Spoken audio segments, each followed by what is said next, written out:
ನಿನ್ನೆ ರಾತ್ರಿನೇ ಏನು ಹೇಳಬೇಕು ನಾನೆಲ್ಲ ಹೇಳಿದ್ದೀನಿ. ಏನಾದ್ರು ಇದ್ದರೆ ಖಂಡಿತ ನಿಮ್ಮನ್ನ ಕರಿತೀನಿ.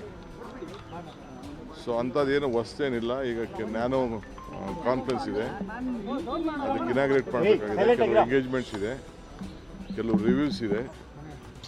ಎಲ್ಲ ಮಂತ್ರಿಗಳಿಗೆ ನಾನು ಕೂಡಲೇ ನಾಳೆಯಿಂದನೇ ಎಲ್ಲ ಬರ ಪರಿಹಾರಕ್ಕೆ, ಬರ, ಅತಿವೃಷ್ಟಿ, ಅನಾವೃಷ್ಟಿ ಇವಕ್ಕೆಲ್ಲ ಭೇಟಿ ಮಾಡಬೇಕು ಅಂತ ಹೇಳಿದ್ದೀನಿ. ಟೈಮ್ ವೇಸ್ಟ್ ಮಾಡಿಬಿಡಿ ಅಂತ.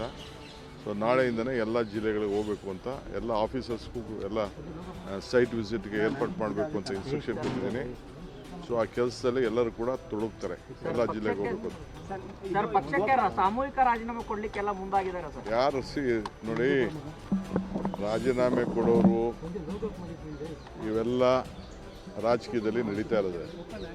ರಾಜೀನಾಮೆ ಕೊಡೋರ ಬಗ್ಗೆ ಯಾರು ತಡೆಯೋಕ್ಕಾಗಲ್ಲ. ಪಾರ್ಟಿ ಬೇಕು, ಅವ್ರಿಗೂ ಭವಿಷ್ಯ ಬೇಕು ಅಂತಂದರೆ ಪಕ್ಷ ಇದ್ದರೆ ಇದು. ನನಗೆ ರಾಜೀನಾಮೆ ಕೊಡ್ಬೋದಾಯ್ತಲ್ಲ. ನಾನು ಧರ್ಮಸಿಂಗ್ ಕಾಲದಲ್ಲಿ, ಬೇರೆ ಕಾಲ, ಸಿದ್ದರಾಮಯ್ಯವ್ರ ಕಾಲದಲ್ಲಿ ಎಲ್ಲ ನನ್ನ ಮಂತ್ರಿಗೆ ತಪ್ಪಿಸ್ತಾರಾದಾಗ ನಾನು ಪರಮೇಶ್ವರ್ ಇಬ್ಬರು ತಾಳ್ಮೆಯಿಂದ ಇರಲಿಲ್ವಾ? ನಿನ್ನೆ ಯಾರು ಹೇಳಿಲ್ವಾ? ನಾನು ವೀರೇಂದ್ರ ಪಾಟೀಲ್ ಕಾಲದಲ್ಲಿ ಬಂಗಾರಪ್ಪನವ್ರಿಗೆ ಕೊಟ್ಟಿರಲಿಲ್ಲ, ಖರ್ಗೆ ಸಾಹೇಬ್ರಿಗೆ ಕೊಟ್ಟಿರಲಿಲ್ಲ, ಧರ್ಮಸಿಂಗ್ಗೆ ಕೊಟ್ಟಿರಲಿಲ್ಲ. ಅವರೆಲ್ಲ ಚೀಫ್ ಮಿನಿಸ್ಟರ್ಗಳಾಗಲಿಲ್ವಾ? ಇವೆಲ್ಲ ಪೇಷನ್ಸಿಂದ ಈ ಸಂದರ್ಭದಲ್ಲಿ ಇರಬೇಕಾಗ್ತದೆ.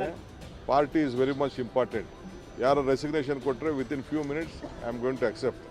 ನಾನು ಈಗಾಗಲೇ ಎಲ್ಲ ನಮ್ಮ ಬೋರ್ಡು, ಕಾರ್ಪೊರೇಷನ್ನು ರಿವ್ಯಾಂಪ್ ಮಾಡ್ತಾಯಿದ್ದೀನಿ. ಎಲ್ಲ ನಮ್ಮ ಆಗಲೇ ಟೈಮ್ ಆಯಿತು.